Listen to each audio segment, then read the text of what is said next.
बिस्मिल्लाहिर्रहमानिर्रहीम, अस्सलाम वालेकुम। Resolution of forces. Last time हमने पढ़ा था रिजल्टेंट फोर्स और उसके साथ हमने पढ़ा था हेड टू टेल रूल। तो आज का टॉपिक है हमारे पास resolution of forces. Resolution of forces का मतलब क्या है, यहाँ पर हम पहले डेफिनेशन देख लेते हैं इसकी कि splitting up of a force into two mutually perpendicular component is called the resolution of that force.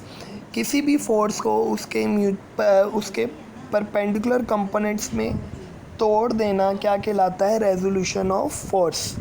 समझ आ गई बात की? सिंपल आप लोग यहाँ पर देख सकते हैं, ये आपके पास एक फोर्स है F। अब मैंने परपेंडिकुलर ड्रॉ किया एक्स एक्सिस पर, तो मेरे पास इसका x कंपोनेंट आ गया Fx और इसका जो ये y एक्सिस के पैरेलल है ये आ गया उसका y component Fy। Is that clear? तो एक फोर्स को मैंने स्प्लिट कर लिया उसके टू म्यूचुअली परपेंडिकुलर कंपोनेंट्स में, जो कि Fx और Fy हैं। अब ये एक बनती है राइट एंगल ट्राइंगल। तो राइट एंगल ट्राइंगल में जो साइन थीटा होता है वो इक्वल होता है परपेंडिकुलर ओवर हाइपोटेन्यूस। आपके पास जो 90 के थीटा के सामने वाला जो बनती है साइड वो होती है परपेंडिकुलर, और परपेंडिकुलर के साथ आपके पास होती है बेस, और 90 के सामने होता है हाइपोटेन्यूस। तो यहाँ पर भी थीटा के सामने ये आपका परपेंडिकुलर, ये आपका हाइपोटेन्यूस और ये आपका बेस। क्लियर है? तो अब यहाँ पर इस फिगर को मैं देख के बता सकता हूँ कि जो OA है, ये वाली लाइन OA, ये इक्वल है OB प्लस AB, ऐसे ही या BA, कुछ भी लिख सकते हैं हम अपनी मर्ज़ी से।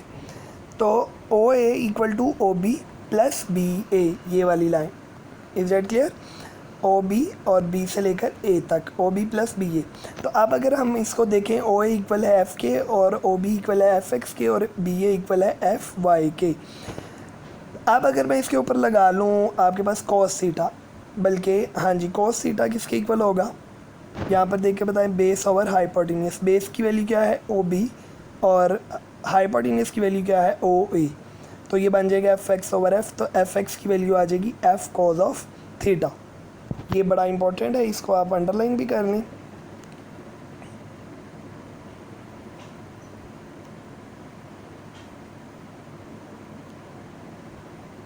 ये वाला Fx is equal to F cos of theta.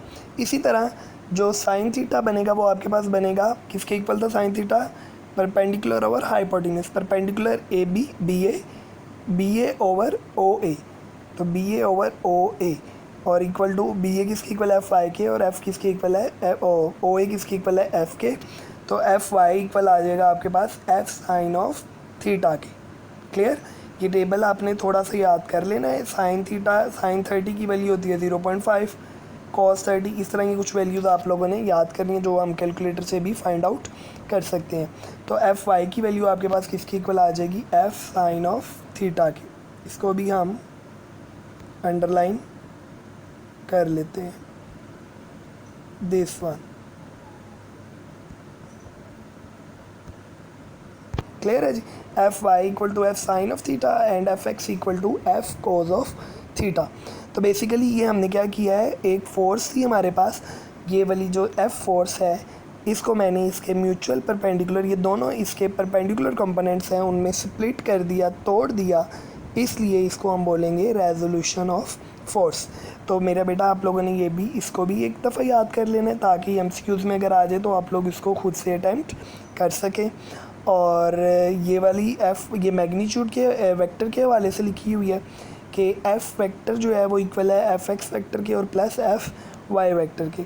इसी तरह Fx इक्वल है F cos ऑफ थीटा के और Fy इक्वल है F साइन ऑफ थीटा के। जब हम न्यूमेरिकल्स करेंगे तो वहाँ पर ये बड़े ज़रूरी फार्मूलाज हैं, इनके बगैर न्यूमेरिकल्स नहीं होंगे। ठीक है? तो कोई अगर क्वेश्चन पूछना हो तो आप लोग पूछ सकते हैं। अपना ख्याल रखें। अल्लाह हाफिज़।